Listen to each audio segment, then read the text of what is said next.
Hey, what's up, guys? Welcome back to JPBBQ. I appreciate you guys tuning in. Today is modification day, and we're down to the last mod that we're going to do to our Weber Smokey Mountain. You guys stay tuned. Let me show you how we do this. Check it out.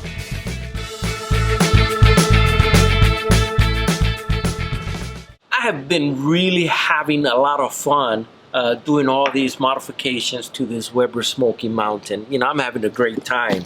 And you guys have seen these videos, you know, everything from putting the casters on, to putting on the handles on the side, to putting the lid hinge on it as well. And I also did the gaskets on it as well from Lava Lock.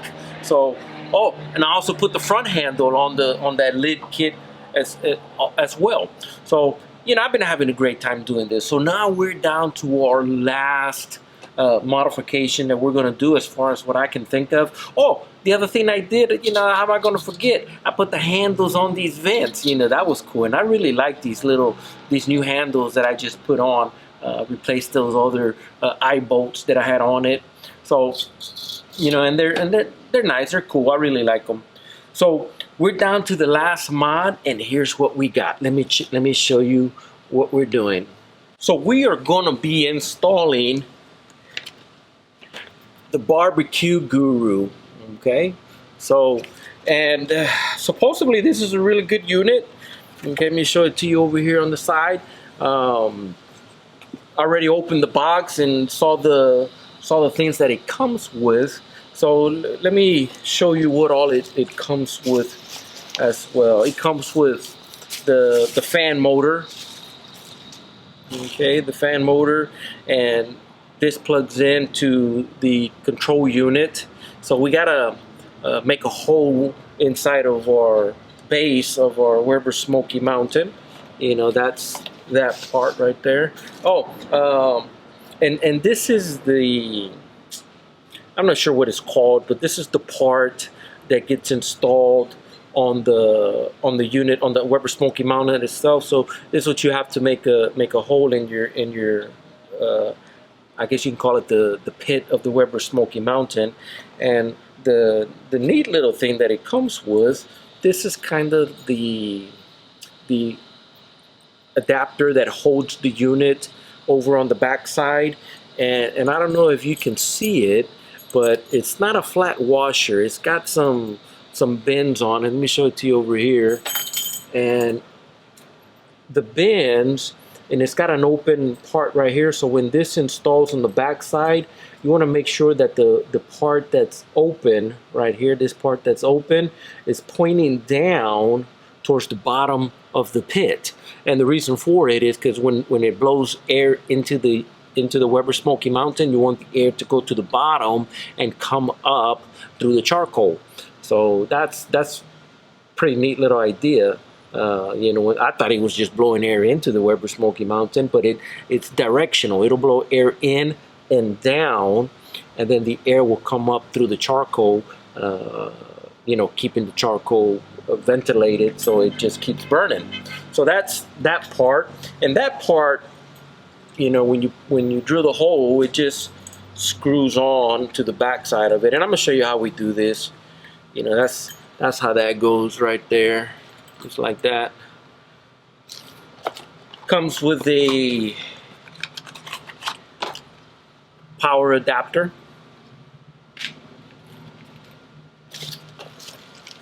It also comes with the control unit. Okay, the BBQ DX3 is what it is. You guys see that? Okay, so I'll put that right there as well. That's that. Comes with some instructions on how to do this, and it gives you the instructions also for putting it. Universal adapter for ceramic grills. So I guess if you had like a Big Green Egg or a Kamado grill, you know, one of them ceramic grills, you know, you could put it on there as, you know, as well. And there's the bottom vent of one of those ceramic type cookers. But I have a Weber Smokey Mountain, and that's where I'm going to be putting it, and it's going to look something like that. All right, so it gives you the instructions.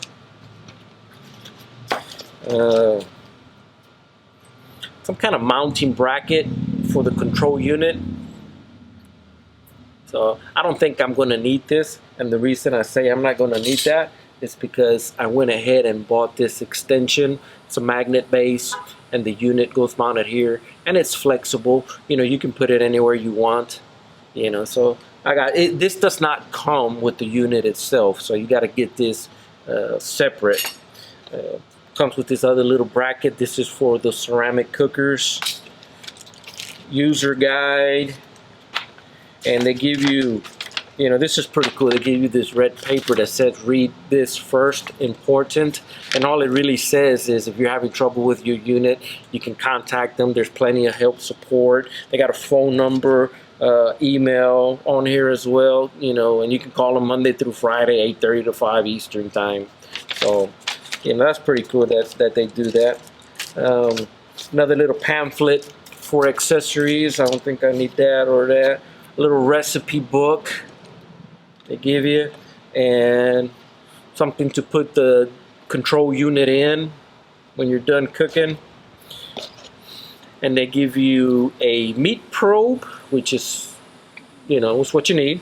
But this is what's really cool. This was interesting. They give you the temp probe, but look what's on the end. Little alligator clip. You know, you want to talk about ingenious idea, and you just clip this to your grill grate, and this reads the temperature at the grill grate. So they give you those two things, and that's pretty cool. And this is a little piece of foil tape, so you can cover the vent holes, if you know, because the instructions say that you can also put it, or you can put it in one of the vent holes, you know. But I'm looking at these vent holes, and these vent holes are not big enough for, you know, that size. So, but I'm not going to use the vent. I'm not going to put it on the vent holes. I'm going to drill a hole over on the side. That's what I'm going to do. So those are the things that they give you. I did have to get what they call a unibit, and this is a big unibit, big enough to drill the hole. So we're going to drill a hole in this bottom Weber Smokey Mountain pit area and get it installed. You guys stay tuned. So here's where I'm going to drill my hole for the vent. Here's the existing vent,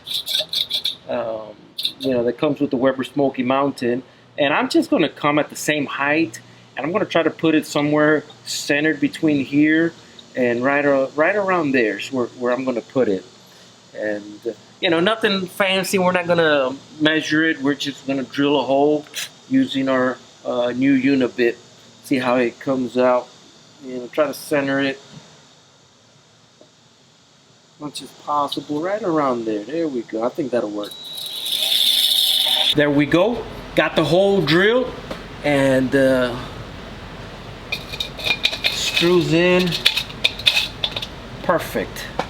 Okay, and it's nice and snug here. This is where the fan blower will go, so it'll look something like this right there. So we're almost done. All we gotta do is just put this back part on it, and I think what I'm gonna do is spray a little bit of paint on it. That way the bare metal that's exposed now, you know, put some of that high temp black Rust-Oleum paint on it. So that was easy enough. Easy peasy. I don't know what else to say. It was not too difficult. All we have to do is just drill a hole with our unibit.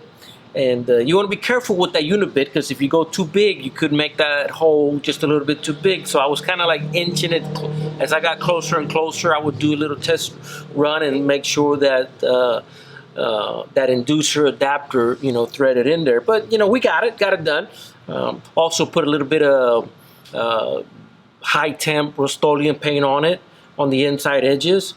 And just mounted the fan motor and put our magnet holder for our DGQ control unit, mounted our DGQ, and that was a done deal. That was pretty easy. All that's left to do is give it a test run, see how it performs. But if we're gonna run it, we might as well cook something. So we're gonna do that on the next video. So you guys stay tuned. Tell you what, guys, I appreciate you guys very much for watching my videos. Appreciate you guys, you know, supporting this channel. It really means a lot to me. If you could, do me a favor, right there in the corner, there's a little subscribe button. Click on that button and click on that bell. That'll get you future notifications of upcoming videos that I got coming out. If you're interested in any of the products that I sell, I'm gonna put a link right here to my website. The barbecue rubs and sauces that I make, help support this channel. So if you could, go out there and pay to visit. Down in the description, there's links to my Amazon affiliate store. If you're interested in any of the products that I also use, there'll be a link down below. Tomorrow, we're gonna fire up this bad boy and see how it does. You guys stay tuned. I'll see you guys on the next one.